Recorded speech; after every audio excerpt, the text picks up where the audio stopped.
সবাইকে আমার ইউটিউব চ্যানেলে স্বাগত। আজকে আলোচনা করব তোমরা যারা ক্যালকাটা ইউনিভার্সিটির আন্ডারে সেমিস্টার 1 কিংবা সেমিস্টার 3 তে পড়ছো এবং তোমাদের বাংলা রয়েছে।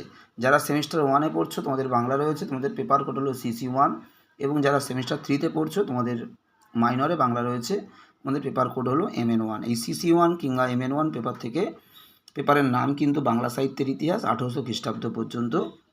এই পেপার থেকে গুরুত্বপূর্ণ একটা তোমাদের 5 নম্বরের টিকা দেবো আজকে ভিডিওতে। তোমরা প্রথম থেকে শেষ পর্যন্ত দেখতে থাকো। 3টে টিকা দেবো তোমাদের আজকে ভিডিওতে আমি মোট।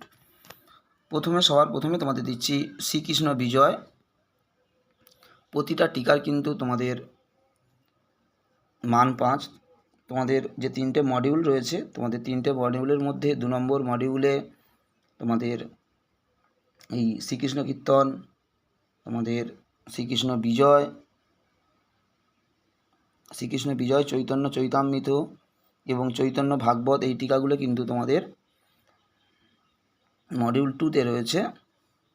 শ্রীকৃষ্ণ কীর্তনটা মডিউল 1-এ রয়েছে তোমাদের, এবং মডিউল 2তে কিন্তু শ্রীকৃষ্ণ বিজয়, চৈতন্য ভাগবত, চৈতন্য চৈতামৃত, এই টিকাগুলো কিন্তু তোমাদের মডিউল 2তে রয়েছে। তোমাদের এই পেপার থেকে কিন্তু ইতিমধ্যে অনেক প্রশ্নের উত্তর কিন্তু আমি আপলোড করে দিয়েছি। যেমন সান্ধ্য ভাষা, তোমাদের চর্যাপদের ভাষাকে কেন সান্ধ্য ভাষা বলা হয়, আচ্ছা টিকা লেখো চণ্ডীদাস সমস্যা, তারপরে তোমাদের শ্রীকৃষ্ণ কীর্তন কাব্যের নামকরণ বিষয়ক বিতর্ক, আচ্ছা তোমাদের বড় প্রশ্নের মধ্যে দিয়েছি কৃত্তিবাসের রামায়ণ, সৈয়দ আলাওলের কবি কৃতিত্ব, ধর্মমঙ্গল কাব্যের শ্রেষ্ঠ কবির কৃতিত্ব, চর্যাপদের সাহিত্যমূল্য,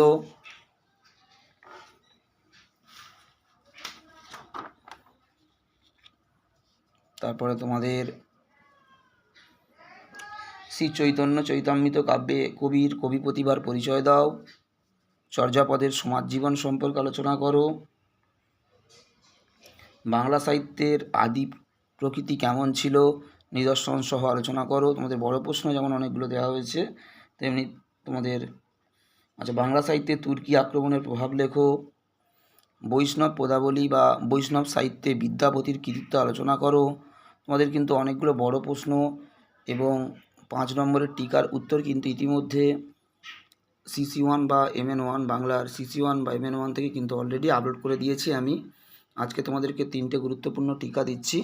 প্রথমে তোমাদের শ্রীকৃষ্ণ বিজয় দিলাম, তারপরে তোমাদের চৈতন্য ভাগবত দিলাম, আচ্ছা এরপরে তোমাদের দেব চৈতন্য চরিতামৃত। শ্রী চৈতন্য চরিতামৃত থাকতে পারে, একই ব্যাপার। চৈতন্য চৈতামৃত এটা কিন্তু 5 নম্বরের টিকা।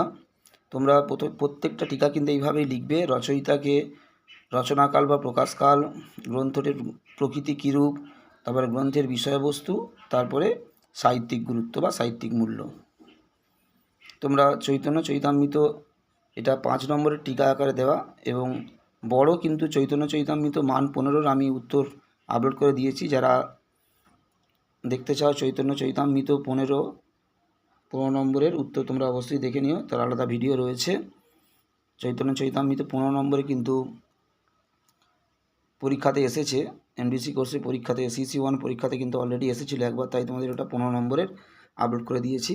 আজকে 3টে ভিডিও তোমাদেরকে 3টে প্রশ্নের উত্তর তোমাদেরকে ভিডিওতে দিলাম। তোমরা অবশ্যই এগুলো ভালো করে লিখে নাও, এবং আগামী ভিডিওগুলোতে আরও গুরুত্বপূর্ণ বড় প্রশ্ন এবং টিকা কন্টিনিউ আপলোড করা চলবে। তোমরা অবশ্যই সাবস্ক্রাইব করে দিয়ে কন্টিনিউ একটু ফলো রাখবে, তাহলে সমস্ত উত্তর কিন্তু তোমরা চ্যানেল থেকে পেয়ে যাবে। সবাইকে নমস্কার।